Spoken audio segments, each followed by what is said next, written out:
Hi guys, welcome!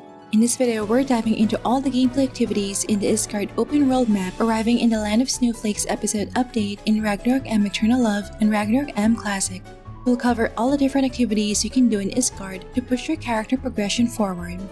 Alright, without further ado, let's begin. To explore the vast region of Issgard, you'll first need to follow the main story quest, which you can accept from Oscar in Frontera. The main story quest can be completed in about an hour, rewarding you with EXP, Zenny, and Varus Snowflake Crown custom skins. Completing it will also unlock this handbook achievement along with the Crown of Ice Feather Crimson Sun headwear. During the initial phase of the update, only the first section of the map can be accessed, called Snowmelt Frontier. It is divided into 3 areas: Line of First Snow, Snow Frost Silver Fortress, and Avalanche Boundary. Your exploration progress for each area increases as you activate warp towers, open elite chests, and discover Sylph's treasure.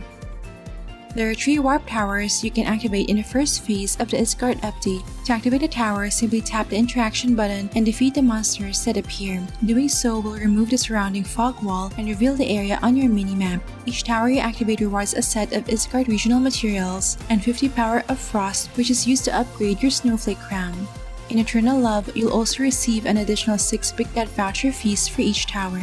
Meanwhile, in Classic, the additional reward is either a praying card pack or a Valkyrie's boon. After activating all 3 warp towers, you'll unlock this handbook achievement along with the psychedelic crescent back item. Just like in Abyssal Leak, Issgard features hidden Sylph's treasures scattered throughout the map. To collect them, you simply need to perform one of the following actions: interact, attack, or take a photo. Here's a quick overview of the 18 Sylph's treasure locations you can find in Snowmelt Frontier. For every 3 Sylphs you discover, you'll receive a furniture blueprint along with either a seed of Mastella or a transparent shell purple quality material. After locating all 18 Sylph's treasure, you'll unlock this handbook achievement along with the Whispers of Snow face item. As mentioned in my previous video, there are hidden treasure chests scattered across Issgard. Opening these chests will reward you with furniture blueprints, Power of Frost, and Varus Growth materials. If you want to know the locations of all 15 hidden chests, you can watch my previous video using the link in the description box below. Just like in other maps, Issgard features several scenic spots that you can photograph. After unlocking all the scenic spots in Snowmelt Frontier, you'll unlock this handbook achievement along with the first Snow Candy Heart headwear. A new activity called Snowman Photography has also been added. To build a snowman, you simply need to pick up 5 snowballs and place them under the snowman pedestal.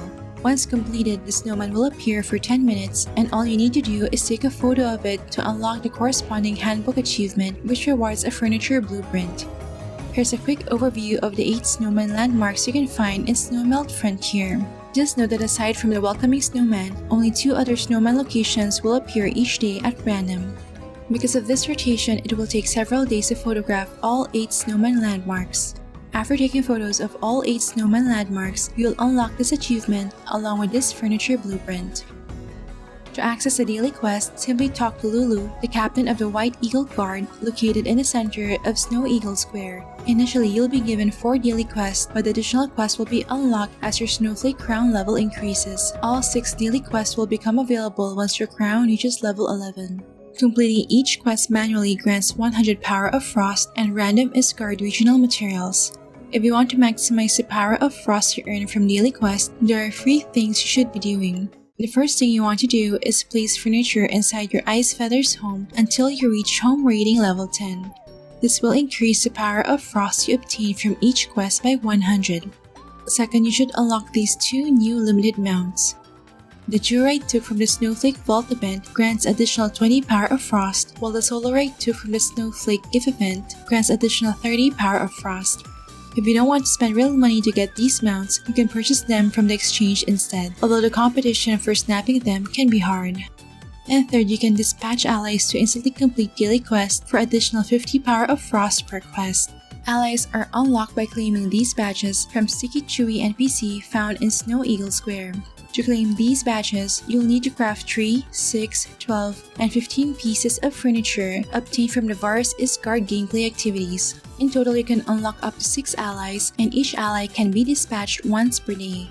Overall, you can obtain up to 300 Power of Frost per quest.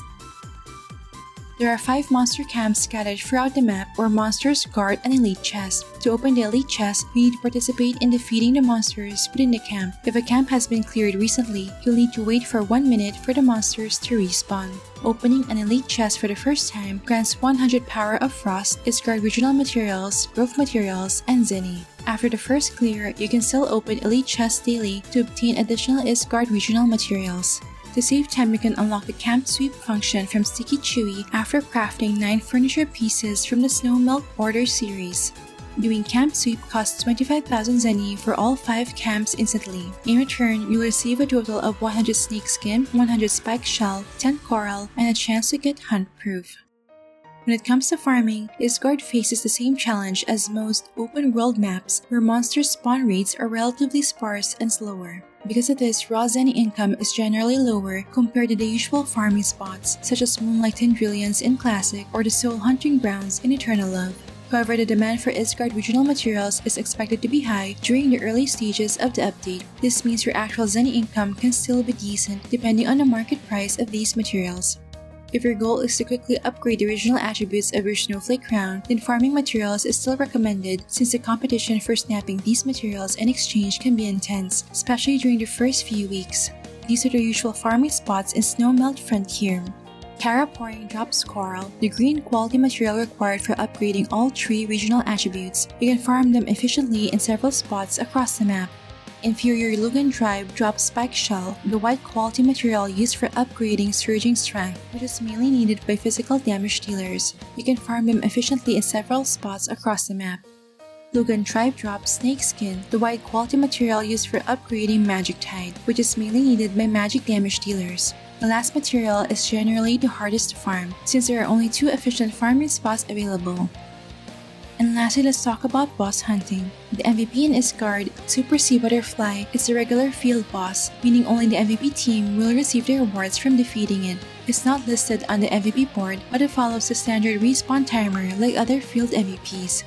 Similar to Beetlejuice, it has a fixed spawn location, so competition is very intense. Camping this boss is recommended because it drops Fluorescent Liquid and Transparent Shell, which are the blue and purple quality materials required for upgrading all 3 regional attributes in your Snowflake crown. To summarize, here's what you should do after the update goes live. First, follow the main story quest to enter Issgard and unlock your Snowflake crown. Before continuing with the main story quest, make sure to locate all Sylph's treasure and open the hidden chest and elite chests across the map.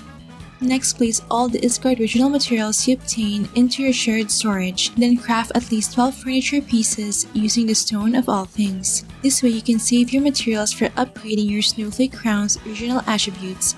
After crafting the furniture, head to your Ice Feathers home and place the furniture inside until your home rating reaches level 10. Once that's done, visit Sticky Chewy to unlock the White Eagle Tribe allies and the camp sweep function. From there, you can start completing your daily quest by dispatching allies, allowing you to earn at least 1,000 power of Frost per day. You can further increase your daily production to 1,200 power of Frost by unlocking the limited mounts Durite Took and Solarite Took. After all that's done, you can continue progressing through the main story quest at your own pace. Unlike Abyssal Lake, the daily routine in Issgard can be completed very quickly, as you simply dispatch allies to complete the daily quest and perform a camp sweep for the elite chest. Other optional activities include farming normal monsters and killing the Super Sea Butterfly to obtain additional Issgard regional materials for upgrading your Snowflake crown. And there you have it, that wraps up the various gameplay activities available in the Issgard map. Overall, it's clear that the developers listened to player feedback, as the daily routine here is much more streamlined compared to the longer grind in Abyssal Lake.